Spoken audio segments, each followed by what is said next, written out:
हमने कल सुना कि किस प्रकार उन शरतकालीन रात्रियों को देखकर भगवान ने देखा उस शरतकालीन रात्रियों को। भगवान के अंदर इच्छा आई इसको आनंद लेने की, रस प्राप्त करने की इच्छा आई भगवान में। भगवान अपि च रात्रि ही, भगवान हैं फिर भी, ऐसे सुखदेव गोस्वामी लिखते हैं। भगवान अपि, यद्यपि वे भगवान हैं और पूर्ण आप्तकाम हैं, आत्माराम हैं, उनकी सारी इच्छाएं कोई अपूर्ण नहीं है, फिर भी भगवान के अंदर इच्छा आई। तरात्रि शरद उत्फुल्ल मल्लिका, शरद रात्रि में उत्फुल्ल मल्लिका, मल्लिका जैस्मिन फ्लावर होता है, चमेली का फूल, वो खिला हुआ था, खुशबू बिखर रही थी हर जगह, सुगंध। विक्षेरंतुम मनश्चक्रे, भगवान ने इस रात्रि को देखा, पूर्ण चंद्रमा खिला हुआ था पश्चिम दिशा में, लालिमा युक्त जंगल था वो वृंदावन का। और भगवान ने देखा, और रंतुम मनश्चक्रे, रमण करने की इच्छा भगवान के मनश्चक्रे, मन के अंदर उत्पन्न हुई। और भगवान ने तुरंत योग माया उपाश्रिता, भगवान ने योग माया का आश्रय ले लिया। हरे कृष्णा। यस, हरे कृष्णा।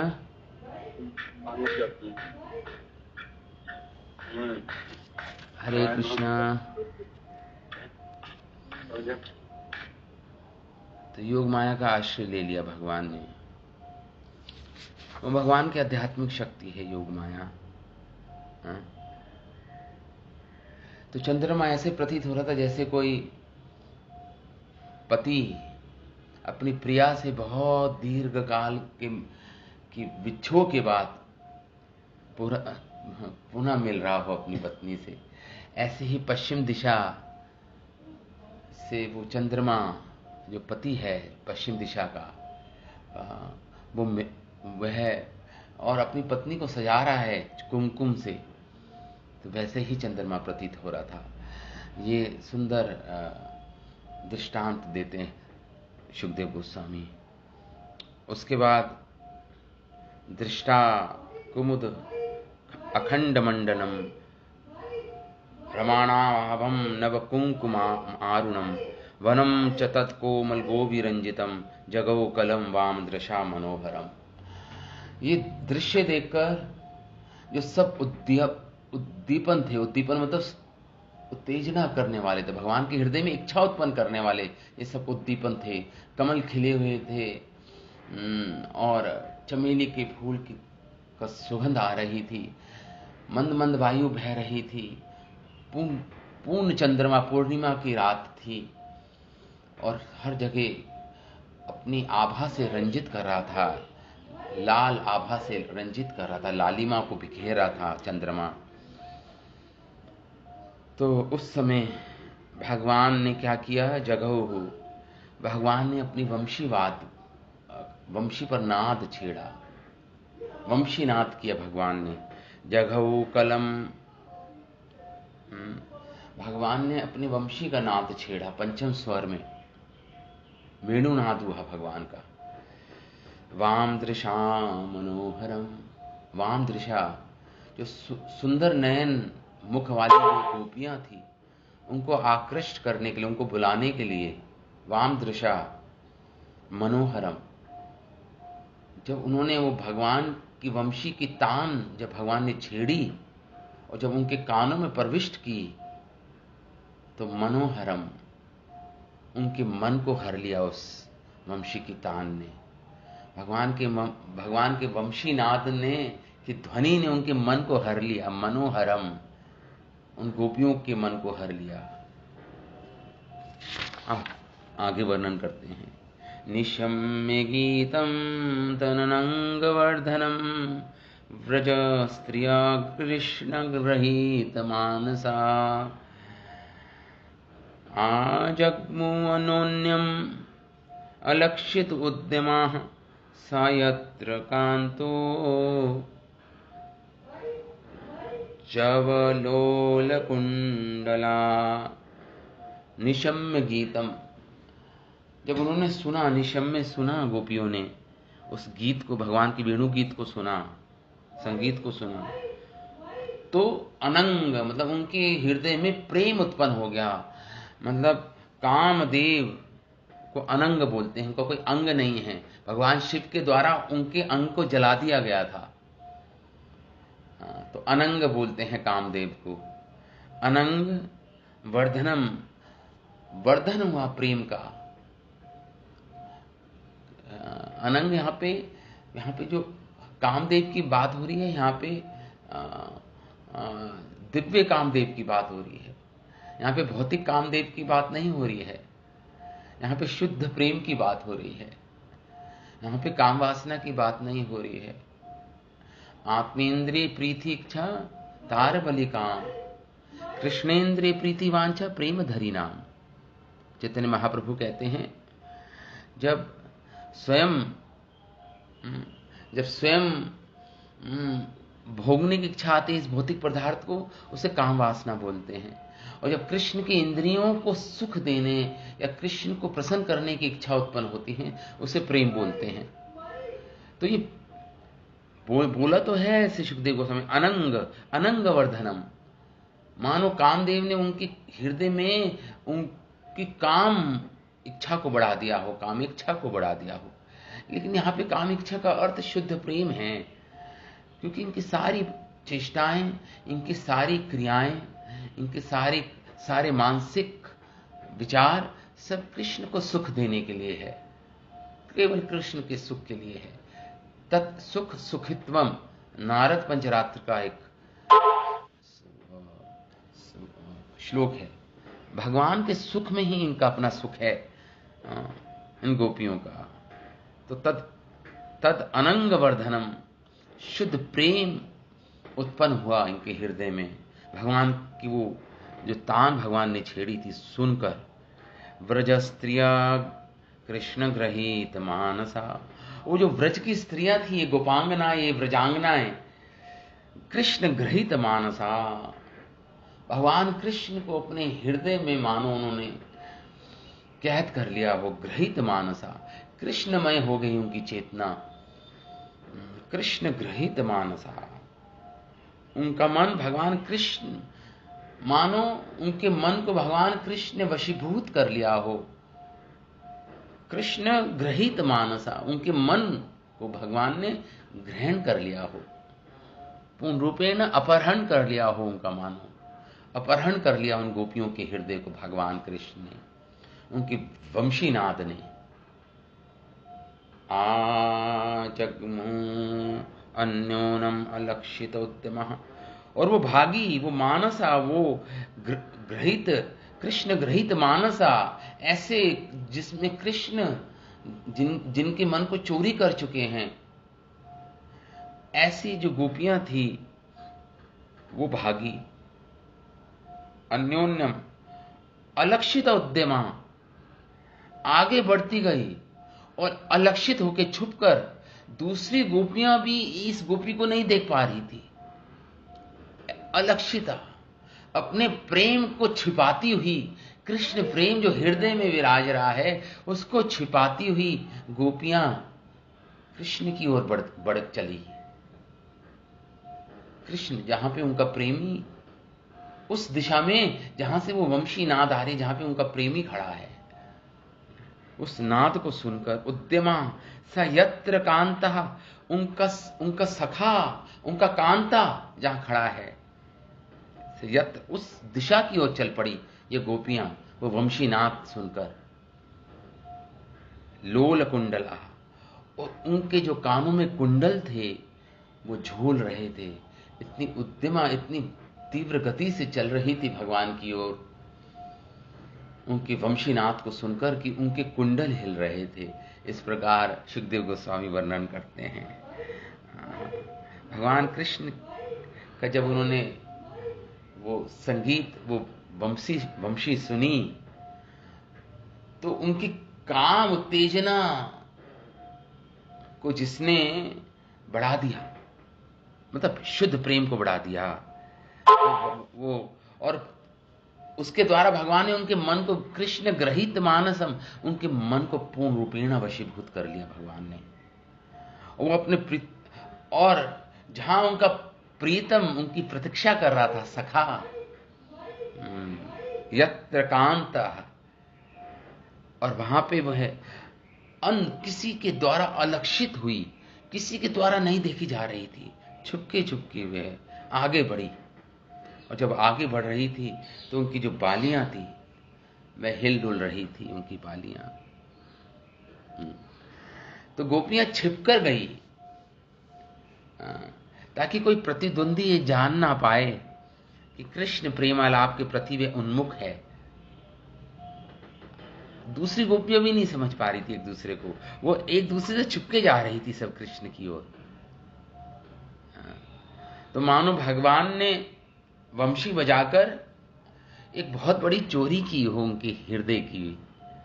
चौर कर्म बोलते हैं भगवान के इस कर्म, चोरी की भगवान ने वंशी के नाद से, और उनको उत्तेजित कर दिया गोपियों को। भगवान ने उनके कानों में भगवान प्रवेश किया, ध्वनि अपनी वंशी नाद के द्वारा। इन्होंने कल पढ़ा कि उसे काम गायत्री मंत्र बोलते हैं, क्लीम कृष्णाय गोविंदाय नमः, ओम नमः क्लीम कृष्णाय गोविंद। ये मंत्र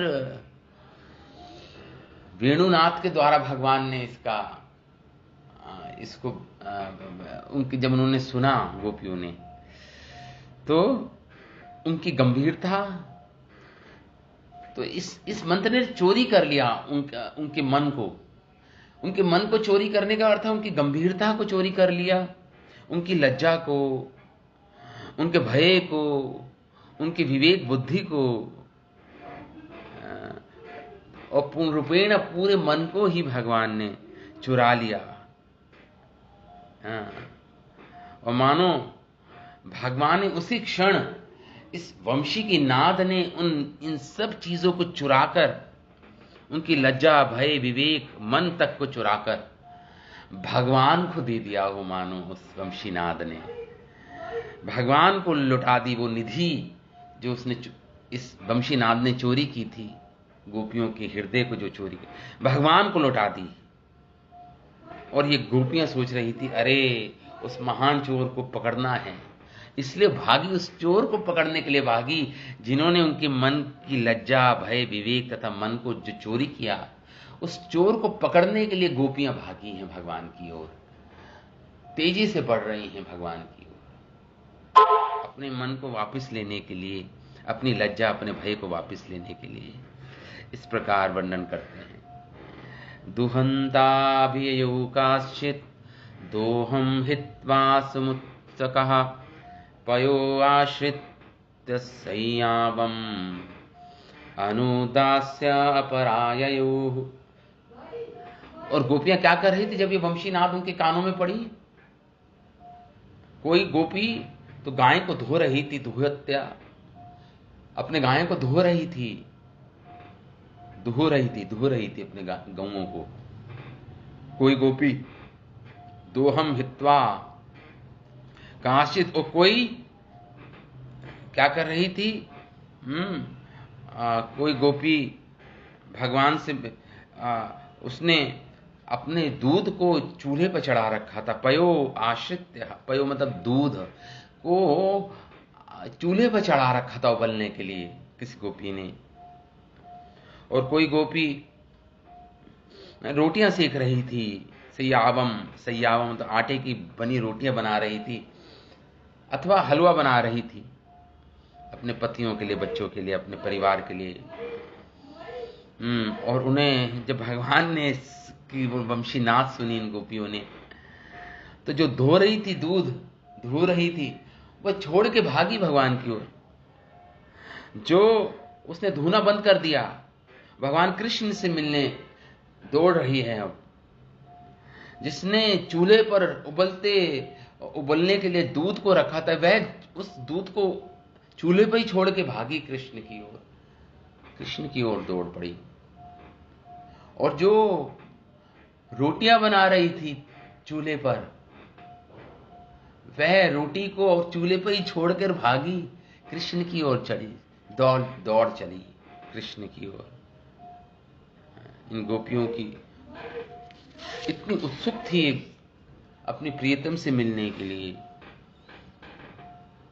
आगे सुखदेव गोस्वामी वर्णन करते हैं, परिवेशन्ति तद्हित्वा पापयन्ति शिशून् पयः शुश्रुतन्ति पतीन् काचित् अश्रन्ते अपास्य भोजनं लिम्पन्ते प्रमुजन्ते अन्ये अजन्ते काशलोचने विवस्त्र आभरणा काचित् कृष्णान्तिकं ययु। ये कोई कोई गोपी, जब ये वेणुनाद सुना तो कोई गोपी अपने वस्त्र पहन रही थी, कोई पायंती शिशुन पर, कोई अपने शिशु को दूध पिला रही थी,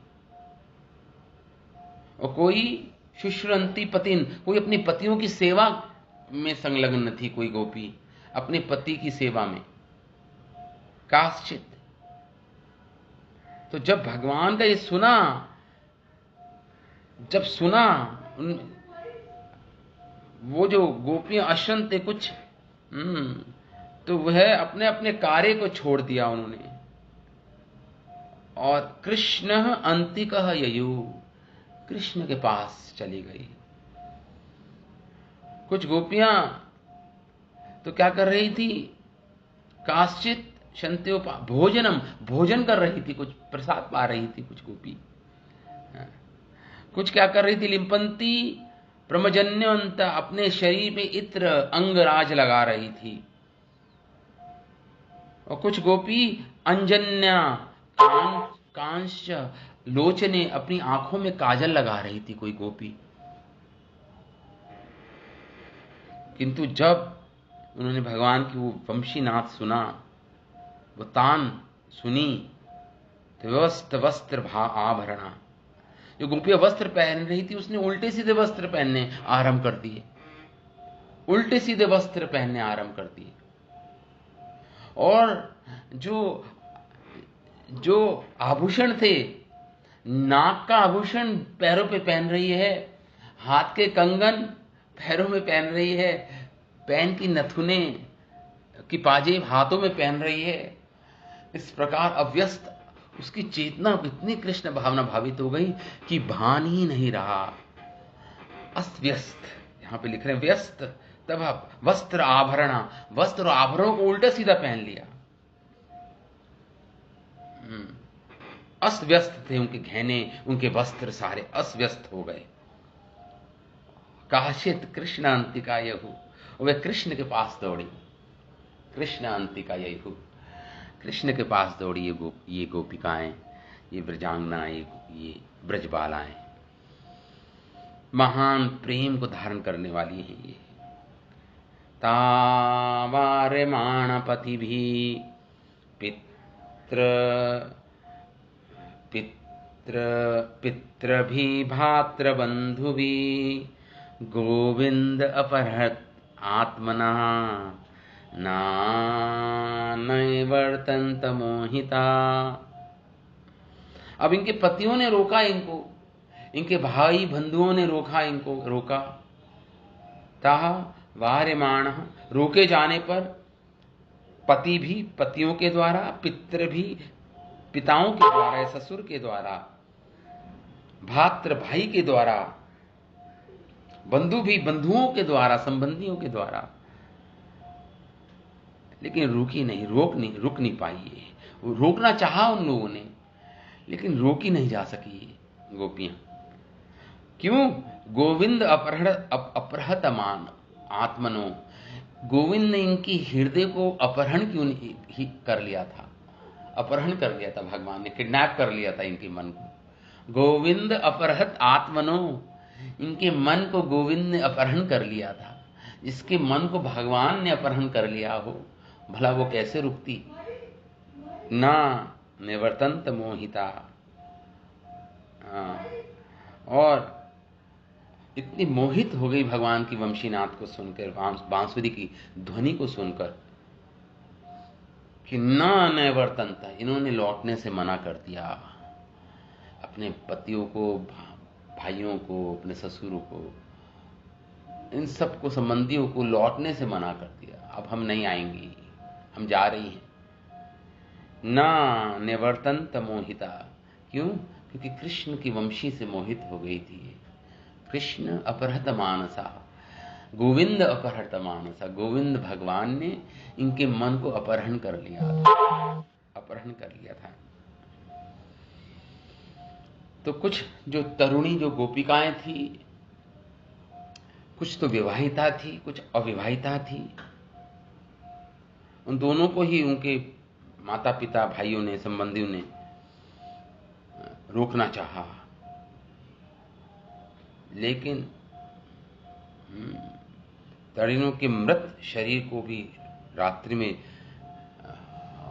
इन तरुणियों के, इन गोपांगनाओं के शरीर को नहीं रोक पाए वो। उन्होंने सोचा अगर मृत्यु भी हो जाए इस गोपी की, फिर भी हम इसे रोकेंगे, इसके मृत शरीर को भी हम नहीं जाने देंगे। ऐसा उनके संबंधियों ने, उनके भात्र बंधुओं ने सोचा। लेकिन कृष्ण तो पहले से ही अपनी अंतरंग शक्ति, योग माया शक्ति को भगवान ने लगा रखा था, जिससे समस्त प्रेम व्यापार का अध्याय बिना किसी अवरोध के उद्घाटित हो गया। सारा जो प्रेम व्यापार था भगवान का, प्रेम व्यापार है ना, भगवान व्यापारी है प्रेम के। इस संसार में कोई ऐसा व्यापारी है जो प्रेम का व्यापारी हो? ये केवल भगवान ही हो सकते हैं। सबसे बड़ी अगर मन की कोई इच्छा है संसार में, वह है प्रेम पाने की और प्रेम करने की।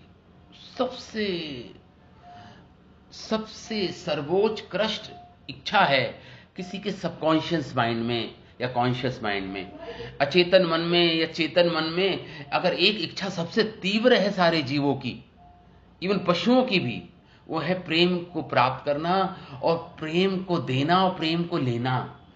प्रेम का आदान प्रदान के बिना समाज नहीं रह सकता।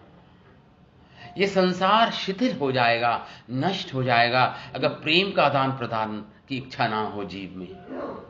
कुछ भी कार्य कोई नहीं करेगा, शिथिल हो जाएगा संसार। ये जो कार्य हो रहे हैं, जितने भी हम क्रियाएं कर रहे हैं, कार्य कर रहे हैं, उसका केवल एक ही उद्देश्य है, प्रेम को प्राप्त करना और प्रेम, to love and to be loved, प्रेम लेना और प्रेम देना। किसी को आप कुछ ना दो, ना उसको रोटी कपड़ा मकान से भी कहीं अधिक, कोटि गुना ज्यादा अधिक ये इच्छा है, to love and to be loved, प्रेम देना और प्रेम लेना। तो यही इन गोपियों की अवस्था है। ये तो स्वयं परमात्मा से प्रेम कर बैठी हैं ये गोपियां, परमात्मा से प्रेम कर रही हैं, तो उनकी ये अवस्था क्यों नहीं होगी? क्यों नहीं होगी? एक साधारण इस संसार में प्रेम, जो जिसे काम वासना बोलते हैं, उसमें कोई मनुष्य पगला जाता है, अपनी बुद्धि को खो बैठता है, उल्टे सीधे काम कर बैठता है। ये तो शुद्ध प्रेम की यहां पे चर्चा हो रही है, वो भी परमात्मा के साथ। जो प्रेम, जो रसिक शेखर हैं, जो रस के भंडार हैं, उस प्रेम या रस बोल लो या प्रेम बोल लो, वह प्रेम को धारण करने वाली थी गोपियां अपने हृदय में। वह प्रेम विराज रहा था इनके हृदय में। तो इस प्रकार, लेकिन कुछ कुछ गोपी अंतग्रह गथा काश्चित गोप्या अलब्ध विनिर्गमः कृष्णं तद्भावनायुक्ता दध्यो मिलितालोचना। क्या हुआ? कुछ गोपी घर से बाहर नहीं निकल पाई। अंतग्रह गथा काश्चित, अपने घर के अंदर से, काश्चित गोप्य अलब्ध, प्राप्त नहीं कर पाई, अपने घर से बाहर नहीं जा पाई, क्योंकि रोका था उनके बंधु बांधव पतियों ने ससुर ने विनिर्गमा, रास्ता नहीं, अलब्धा, नहीं प्राप्त कर पाई, नहीं चल पाई कृष्ण की ओर। मतलब इनकैपेबल थी, मतलब कृष्णम तत्भावना युक्ता दध्यु मिलित लोचना। वो गोपियां जब देखा कि मैं नहीं कर पा रही हूं कृष्ण की ओर नहीं, तो अपनी वहीं पे बैठ गई, अपनी आंखों को मीन लिया उसने, मिलित लोचना, अपने लोचन, अपने नेत्रों को बंद करके कृष्ण पर प्रगाढ़ ध्यान लगा दिया अपने मन में, मन से कृष्ण पर ध्यान लगाने लगी गोपी। वहीं पे बैठ गई वो गोपी, जिसको बाहर जाने नहीं दिया, वे कृष्ण का ध्यान करते हुए घर पर ही ठहर गई, बलात् उसको जाने नहीं दिया। और भगवान के शुद्ध प्रेम में भगवान का ध्यान कर रही है वो गोपियां। कृष्णम तद्भावना, उनकी भावना को भाते हुए, कृष्ण भावना भावित होते हुए, युक्ता दध्यु मिलित लोचना, उनके प्रेम से युक्त उनका हृदय था, युक्त दध्यु, ध्यान लगाया उस गोपी ने, और आंखें बंद करके वहीं पे ठहरी रही। इस श्लोक पर जो इसमें बड़ा, इसके पीछे क्या साइंस है, क्या फिलॉसफी है, क्या सिद्धांत है, इसको प्रस्तुत कर रहे हैं श्रील विश्वनाथ चक्रवर्ती ठाकुर अपने तात्पर्य में। श्रील विश्वनाथ चक्रवर्ती ठाकुर ने विस्तृत रूप से इस श्लोक की टीका दी है। उसको हम पढ़ेंगे, निश्चित रूप से पढ़ेंगे, नहीं तो हमें कुछ नहीं समझ आएगा क्या हो रहा है। आचार्यों की दृष्टि से हमें देखना है, हमें आचार्यों की दृष्टि से देखना है ये लीला को जो हो रही है, क्योंकि ये प्रेम की सर्वोच्च अवस्था में है गोपियां। अब इस शुद्ध प्रेम को समझना बहुत मुश्किल है। हम लोग तो काम वासना के कीड़े हैं, एक काम वासना का कीड़ा क्या समझेगा शुद्ध प्रेम क्या होता है। लेकिन हमें, जब हम इन आचार्यों की टीकाओं से समझेंगे तो कुछ शायद हमें समझ आए इनकी कृपा से। तो श्रील विश्वनाथ चक्रवर्ती ठाकुर लिखते हैं अपनी टीका में, इस प्रसंग में श्रील रूप गोस्वामी कृत उज्ज्वल नीलमणि, श्रील रूप गोस्वामी ने ग्रंथ लिखा उज्ज्वल नीलमणि में वर्णित विधि के अनुसार इसका विश्लेषण कर रहे हैं यहां पे श्रील विश्वनाथ चक्रवर्ती ठाकुर इस श्लोक का। तो सर्वप्रथम विश्वनाथ चक्रवर्ती ठाकुर उज्ज्वल नीलमणि जो रूप गोस्वामी के द्वारा विरचित है, उससे कुछ ये प्रेम की साइंस ऑफ लव बता रहे हमें। ये कह रहे हैं कि गोपियां दो ग्रुप की थी, दो वर्ग थे इन गोपियों के। एक तो नित्य सिद्ध गोपियां थी जो शाश्वत रूप से भगवान के साथ ही रहती हैं, राधा रानी के साथ ही रहती हैं, वो नित्य सिद्ध हैं, कभी माया के संपर्क में आई ही नहीं, वो नित्य सिद्ध गोपियां उन्हें बोलते हैं। और एक दूसरी गोपियां हैं, मैंने लास्ट क्लास में भी इसको थोड़ा सा टच किया था इस टॉपिक को। और दूसरी प्रकार की गोपियों से बोलते हैं साधना सिद्ध, जो साधना करके सिद्ध हुई हैं, साधना करके जो गोपियां हुई हैं।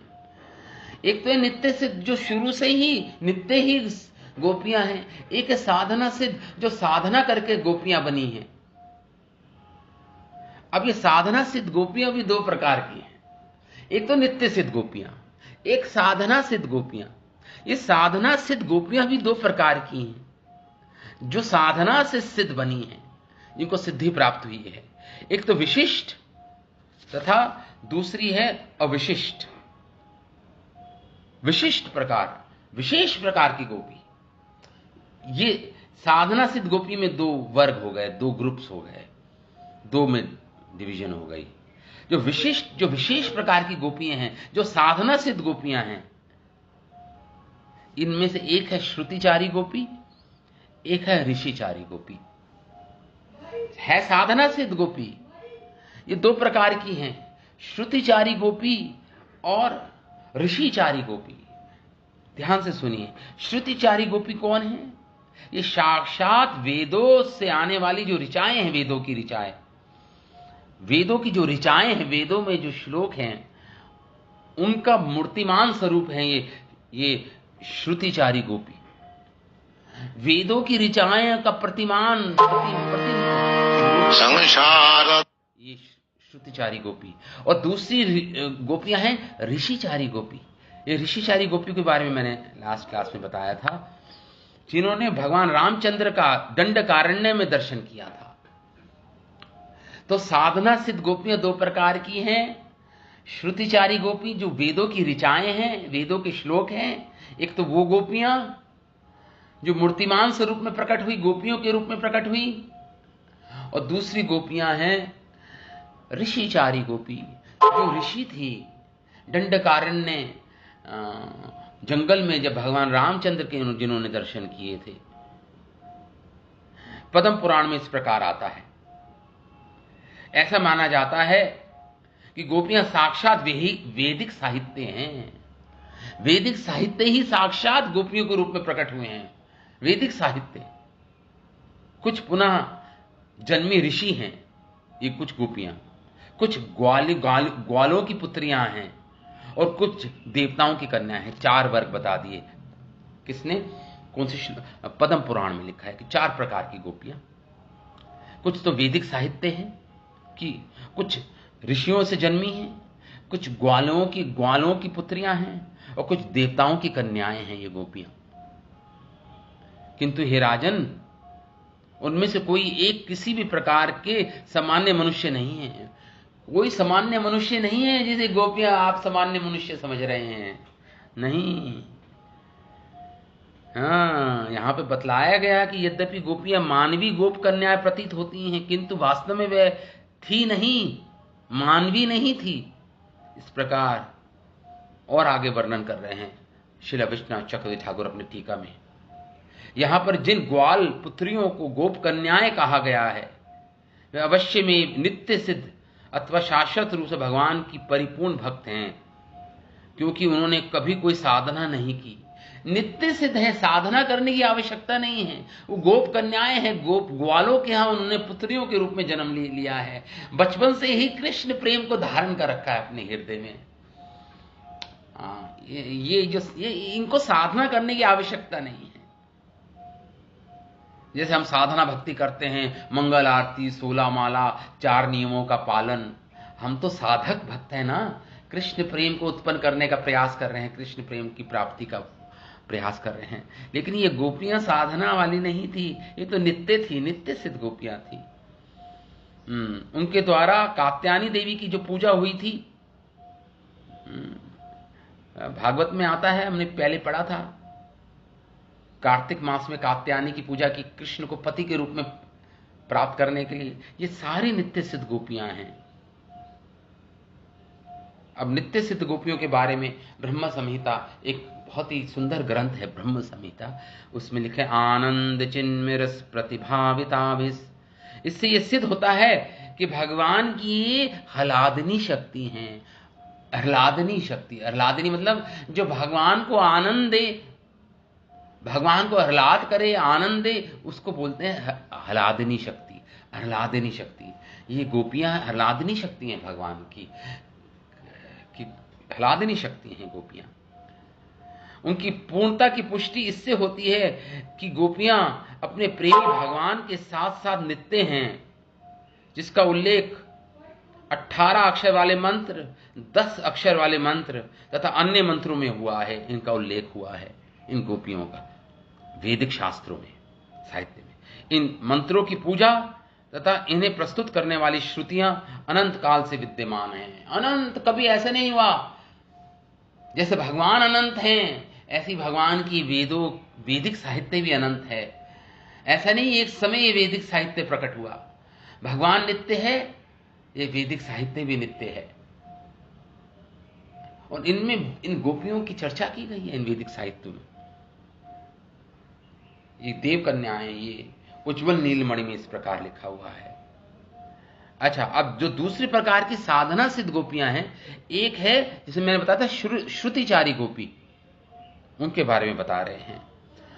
इन श्रुतिचारी गोपियों के बारे में बृहद वामन पुराण में इस प्रकार उल्लेख है। इन श्रुतिचारी जो वेदों की ऋचाएं हैं, जो स्वयं वैदिक साहित्य हैं, इनके बारे में उल्लेख है। कौन से पुराण में? बृहद वामन पुराण में, जिसे हमारे आचार्य कोट कर रहे हैं। यहां पे कोट है, कंदर्प कोटि लावण्य त्वयि दृष्टे मनांसि नः। मैं पूरा श्लोक नहीं पढ़ूंगा, इसका अर्थ बता देता हूं। चूंकि हमने आपके मुखमंडल को देखा है, इस बृहद वामन पुराण में लिखा है, चूंकि हमने आपके मुखमंडल को देखा है जिसमें लाखों कामदेवों का सौंदर्य पाया जाता है, अतः हमारे मन आपके लिए युवा लड़कियों की तरह कामुक हो उठे हैं और हम अन्य समस्त प्रलोभनों को भूल चुकी हैं। हमने इन गोपियों की तरह, ये बोल रही हैं श्रुतिचारी गोपियां, भगवान को बोल रही हैं, कह रही हैं हमने उन गोपियों की तरह आपके लिए कार्य करने की इच्छा उत्पन्न कर ली है, जो आपके दिव्य लोक में रहती हैं आपकी गोपियां, और इस विचार से आपकी पूजा करती हैं और कामदेव जैसा स्वभाव प्रकट करती हैं, ताकि आप हमारे जार पति बने। जार पति मतलब जिसमें विवाह ना हुआ हो, पति ऐसा पति जिससे विवाह ना हुआ हो, जार पति उसे बोलते हैं। तो ये वेदों की ऋचाएं, ये वैदिक साहित्य के भगवान की स्तुति करते कि हे प्रभु, हम आपको जार पति के रूप में प्राप्त करना चाहते हैं, इसलिए हमने अपनी ऋचाओं में आपकी स्तुति की है। हमारी हृदय में ये तीव्र इच्छा है कि हम भी गोपियां बने। ऐसे वैदिक साहित्य की ऋचाएं बोली भगवान से। हरे कृष्णा प्रभु जी। हरे कृष्णा। यस प्रभु माता जी। हाँ, ब्रह्म संगीता में कौन सा दोहा है? इसमें कौन आपको? आनंद चिन्मय रस प्रतिभावित आवेश। कि भगवान, ये सारी गोपियां श्रीमती राधा रानी की फोटो कॉपी है, मतलब प्रतिभावित आवेश मतलब उनका विस्तार है। राधा रानी जो कृष्ण की सेवा के लिए उत्पन्न हुई है। ये नित्य सिद्ध गोपियों की बात हो रही है यहाँ पे, जो कभी साधना सिद्ध गोपियों की बात नहीं हो रही, जो ब्रह्म संहिता में बात हो रही है। ये आध्यात्मिक जगत में गोलोक वृंदावन में भगवान अपनी गोपियों के साथ, श्रीमती राधा रानी के साथ नित्य विराजमान रहते हैं, नित्य लीलाएं चलती रहती हैं। ये श्लोक 37 श्लोक है, 38 श्लोक है ये नित्य ब्रह्म संहिता का। ये नित्य सिद्ध गोपियों की बात हो रही है यहाँ पे इस श्लोक में, ब्रह्म संहिता का। आनंद चिन्मय रस प्रतिभावित आवेश, ये वाला श्लोक है। तो फिर अब साधना सिद्ध गोपियों के बारे में मैंने बताया, श्रुतिचारी गोपी और ऋषिचारी गोपी। श्रुतिचारी गोपी के बारे में हमने एक श्लोक हमारे शास्त्रों में उल्लेख है, बृहद वामन पुराण में, जिसे श्रील विश्वनाथ चक्रवर्ती ठाकुर यहाँ पे कोट कर रहे हैं, निम्नलिखित कर रहे हैं। वे हैं कि इस प्रकार।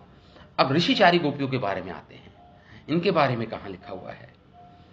इनके बारे में पद्म पुराण में, हमें उत्तराखंड में इनके बारे में ऋषिचारी गोपी कौन है? ऋषिचारी गोपियां साधना सिद्ध गोपियां हैं, मैंने आपको बताया। जिनके बारे में उज्ज्वल नीलमणि जो रूप गोस्वामी ने जिस ग्रंथ को विरचित किया है, उन्होंने लिखा है कि गोपालो उपासका पूर्वम अप्राप्ता अभीष्ट सिद्ध है।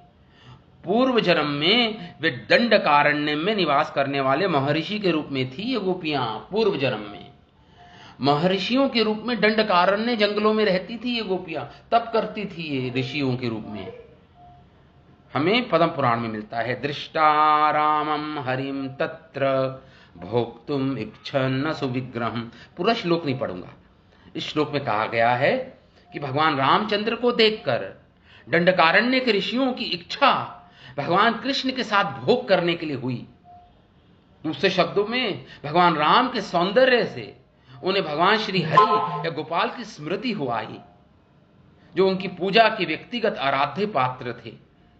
वे उनके साथ आनंद भोगना चाहते थे, किंतु उलझन के कारण वे अपनी इच्छा पूरी नहीं कर पाए। अतः कल्प वृक्ष तुल्य भगवान राम ने उन पर बिना मांगे ही कृपा कर दी। भगवान राम ने कृपा की उनके ऊपर। इस प्रकार उनकी इच्छा पूरी हुई और वह ऋषिचारी गोपियों के रूप में प्रकट हुई हैं अभी भगवान। ये द्वापर युग में ऋषिचारियों के रूप में प्रकट हुई हैं ये गोपियां। वह अपने काम में आकर्षण के द्वारा भव सागर और जन्म मृत्यु के चक्र से मुक्त हो गए और साथ साथ माधुर्य रस में उन श्री हरि की संगति भी मिल गई। हाँ, क्योंकि भगवान के प्रति आकर्षण जो होता है आपको भव सागर से मुक्त करने वाला होता है, आपको जन्म मृत्यु के चक्कर से मुक्त कर देता है। जन्म कर्म च मा दिव्यम एवं यो वेति तत्वतः त्यक्त्वा देहम पुनर्जन्मा नेति मामेति सो अर्जुना। गीता में भगवान ने बोला है कि हे अर्जुन, मेरे जन्म, मेरे कर्म, मेरी लीलाएं सब दिव्य हैं, सब चिन्मय हैं, सब चिन्मय हैं। जो इनको सुनता है, इन पर श्रद्धा रखता है, इनको मानता है, तो पुनः इस देह को त्याग कर पुनः इस संसार में देह प्राप्त नहीं करता, वो मेरे गोलोक वृंदावन में प्रवेश कर जाता है।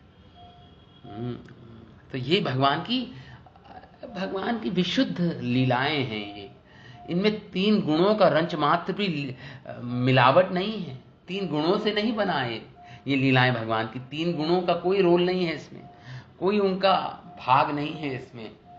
पूर्ण रूपेण निर्मल हैं ये भगवान की लीलाएं, चाहे गोपियों के साथ हो चाहे किसी दूसरे भक्त के साथ हो, भगवान की निर्मल लीलाएं हैं ये। तो वह जन्म मृत्यु के चक्कर से मुक्त हो गए और साथ ही साथ माधुर्य रस का पान किया श्री हरि के साथ गोपियों के रूप में, ऋषिचारी गोपियों के रूप में। यह पद्म पुराण का श्लोक है। तो इस प्रकार श्रीमद् भागवतम के इस श्लोक में श्रीला विश्वनाथ ठाकुर लिखते हैं कि हम जान पाते हैं कि जिन गोपियों के बच्चे थे उन्हें ही बलपूर्वक घर पे रोका गया था। जिन गोपियों के बच्चे थे गोदी में उनको ही रोका गया बलपूर्वक, बाकी सब निकल पड़ी थी। ये श्रीमद् भागवतम के ही आगे वाले श्लोक में आएगा, मातराः पितराः पुत्राः यत् पतन्ति सुहृदाम मनुव्रतिरंगः पति सुताम भात्र बांधवान। इसकी टीका में इस प्रकार लिखा है कि उन्हीं गोपियों को रोका गया जिनको बच्चे हो गए थे, बच्चे थे जिनके हाथ में। भगवान रामचंद्र के व्यक्तिगत स्वरूप को देखकर वह ऋषि जो भगवान गोपाल के पूजक थे तुरंत रागानुगा भक्ति के परिपक्व पद को प्राप्त हो गए।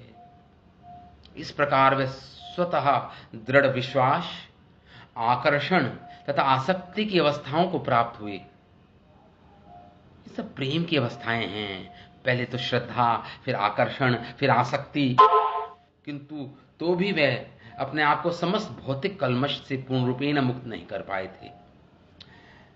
ये गोपियां जिनके हाथ में बच्चे थे, ये सारी कौन थी पता है? ये ऋषिचारी गोपियां थी, जो पूर्ण रूपेण अभी शुद्ध नहीं हुए थे। वो ऋषि मुनिजन भगवान राम की कृपा प्राप्त किए थे, गोपी का स्वरूप मिला उनको, लेकिन अभी भी लेश मात्र, रंच मात्र थोड़ा भौतिक कालुष्य था।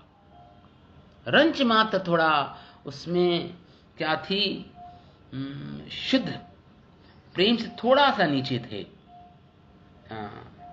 तो वही अपने समस्त तथा आसक्ति की अवस्थाओं को प्राप्त किए, किंतु तो भी वे अपने समस्त भौतिक कल्मश से पूर्ण रूपेण मुक्त नहीं हो पाए थे।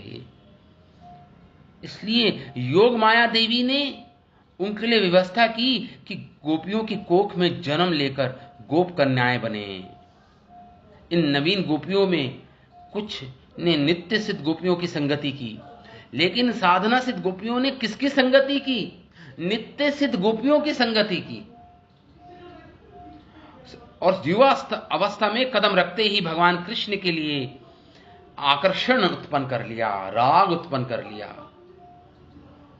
तब इन नवीन गोपियों ने भगवान कृष्ण के प्रत्यक्ष दर्शन किए और शरीर से उनका सानिध्य प्राप्त किया, तो उनके बच्चे खुचे कलमश भी जलकर भस्म हो गए और उन्हें प्रेम, स्नेह आदि की उच्च अवस्थाएं प्राप्त हुई।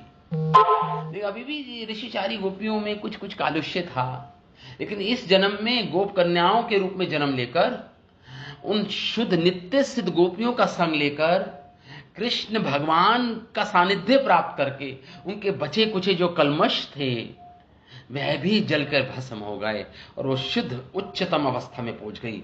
प्रेम की उच्चतम अवस्था जिसे बोलते प्रेम, स्नेह, राग, अनुराग, मादनख्य महाभाव, ये उच्चतम अवस्था है प्रेम की। वह भी पहुंच गई, वो गोपियां भी साधना सिद्ध होते भी पहुंच गई। यद्यपि वह गोपियां, वह अपने गोप पतियों के संग थी ये गोपियां, किंतु योग माया की शक्ति से गोपियां उनके साथ यौन संपर्क से निष्कलंक रहती थी। योग उनके साथ थी लेकिन कभी यौन संपर्क नहीं किया, इसलिए निष्कलंक थी गोपियां। एक तरह से वे शुद्ध आध्यात्मिक शरीरों में स्थित थी जिनका भगवान कृष्ण ने भोग किया। रात्रि में उन्होंने भगवान कृष्ण की वंशी की ध्वनि सुनी, तब उनके पतियों ने उन्हें रोकना चाहा, किंतु योग माया की कृपा सहयोग से साधना सिद्ध गोपियां अन्य नित्य सिद्ध गोपियों के साथ अपने प्रियतम के पास जा सकी। ये योग माया शक्ति ने ये सारा अरेंजमेंट किया, ये प्रबंधन किया। ये साधना सिद्ध गोपियां भी नित्य सिद्ध गोपियों के साथ कृष्ण तक पहुंच पाई। ये सब अरेंजमेंट योग माया शक्ति के द्वारा हुआ। किंतु अन्य गोपियां, जिन्हें नित्य सिद्ध गोपियां अन्य उच्च गोपियों की संगति का सौभाग्य प्राप्त नहीं हो सका, कुछ ऐसी गोपियां थी साधना सिद्ध गोपियां जिनको इन नित्य सिद्ध गोपियों का संग नहीं मिला, एसोसिएशन नहीं मिली इन नित्य सिद्ध गोपियों की।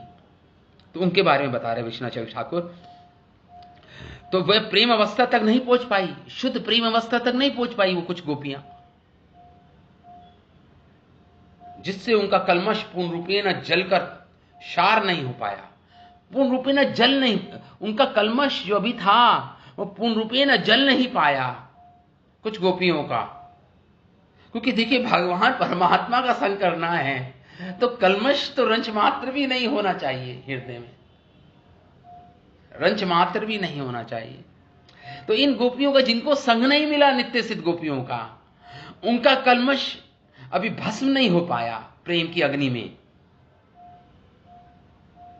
तो ऐसी गोपियां अपने गोप पतियों के सानिध्य में गई और उनके साथ संभोग करने के बाद बच्चों को जन्म दिया। ऐसी गोपियों ने अपने पतियों के साथ संभोग करके बच्चों को जन्म दिया। ऐसी गोपियों ने जिनके हाथ में बच्चे थे, किंतु कुछ ही काल बाद इन गोपियों में जिनके हाथ में बच्चे थे, कुछ समय के बाद इनके हृदय में भी पूर्व राग उत्पन्न हुआ। पूर्व राग किसे बोलते हैं? जब प्रियतम अपने प्रेमी से, जब प्रेयसी अपने प्रियतम से अभी मिली नहीं है, अभी मिलन नहीं हुआ है, दोनों का मुलाकात नहीं हुई अभी, उससे पहले ही अपने प्रेमी के हृदय, अपने प्रेमी के लिए जो प्रेम हृदय में उत्पन्न होता है उसे बोलते हैं पूर्व राग। अभी राधा कृष्ण एक दूसरे से मिले नहीं हैं, फिर भी राधा रानी कृष्ण का चिंतन कर रही हैं, फिर भी कृष्ण राधा रानी का चिंतन कर रहे हैं, इसे बोलते हैं पूर्व राग। मिलने से पहले जो राग होता है उसे बोलते हैं पूर्व राग। तो इन गोपियों में भी समय के साथ पूर्व राग उत्पन्न हो गया कृष्ण के प्रति, जो उन्होंने उच्चस्त गोपियों की संगति से प्राप्त की थी। पूर्ण गोपियों की कृपा पात्र बनकर उन्होंने भगवान श्री कृष्ण द्वारा भोग्य दिव्य शरीर धारण किए। इनको भोग्य दिव्य शरीर प्राप्त हुए, और जब योग माया उन्हें अपने पतियों द्वारा रोक सकने के प्रयासों पर विजय दिलाने में असफल रही, जब उनके पतियों ने रोका और योग माया शक्ति भगवान की उनको अपने पतियों जो रोक रहे थे उनको विजय दिलवाने में असफल रही, मतलब वो रोक लिया उनके पति ने बलात्, उनको नहीं जा पाई कृष्ण के पास, असफल रही वो, योग माया शक्ति भी असफल रही। तो उन्होंने अपने आप को निकृष्टम विपक्ष में पड़ा हुआ पाया, अपने आप को निकृष्ट समझा इन गोपियों ने कि हम कृष्ण के पास नहीं जा पाई। निकृष्ट, अपने आप को पापी समझ रही थी, ग्लानि हो रही थी अपने हृदय में कि हम निकृष्ट गोपियां हैं, अपने पति, भाइयों, पिताओं, परिवारों के अन्य सदस्य को अपना शत्रु मानकर वह मरणासन हो गई, मरणासन हो गई। जो गोपियां नहीं जा पाई थी, मरणासन हो गई। जिस प्रकार अन्य स्त्री मृत्यु के समय अपनी माताओं का, अन्य संबंधियों का स्मरण करती है, उसी प्रकार इन गोपियों ने एकमात्र अपने सखा भगवान कृष्ण का स्मरण किया मरणासन में। पर मरणासन में श्री कृष्ण को प्राणधार का रूप में स्मरण किया। यह भाव निहित है कि वह स्त्रियां घर के बाहर निकल नहीं पाई, क्योंकि उन्हें अपने उनके पतियों ने रोक लिया। वे अपने हाथों से लाठी, उनके पति हाथों में लाठी लिए उन्हीं के पास खड़े होकर उन्हें डांट फटकार रहे थे। यद्यपि वे गोपियां निरंतर कृष्ण प्रेम में लीन रहती थी, किंतु इस विशेष अवसर पर उन्होंने भगवान श्री कृष्ण का ध्यान किया और अपने अंदर रुदन किया। रो रही थी अंदर ही अंदर, और कह रही थी, हे हमारे जीवन के एकमात्र सखा, हे वृंदावन जंगल की कलाओं के सिंधु, कृपया आप हमें किसी अगले जीवन में अपनी सखी बनाएं, क्योंकि इस बार हम आपके कमल सदर्श मुखमंडल को अपनी आंखों से नहीं देख पा रही हैं। जो भी हो, हम आपको अपने मन से निहारेंगी। इसलिए वो ध्यान लगाने बैठ गई भगवान का। सारी गोपियां इस प्रकार अपने आप में शोक करती हुई आंखें बंद किए खड़ी रही और तल्लीनता में से भगवान कृष्ण का ध्यान करने लगी। ये गोपियां जिनको पतियों ने रोक दिया था, जिनको योग माया भी जिनको विजय नहीं दिलवा पाई थी, उन गोपियों के बारे में शिला विष्णुचक्र ठाकुर बतला रहे हैं हमें। तो ये अनेक अनेक प्रकार की गोपियां हैं। नित्य सिद्ध गोपियां, साधना सिद्ध गोपियां। नित्य सिद्ध गोपियां तो चली गई भगवान के पास। साधना सिद्ध गोपियों में भी कुछ गोपियां ज्यादातर तो चली गई, कुछ गोपियां उनके पतियों ने उनको रोक दिया, जिनके हाथ में बच्चे थे। अभी पूर्ण रूपे न कलमश से मुक्त नहीं हुई थी।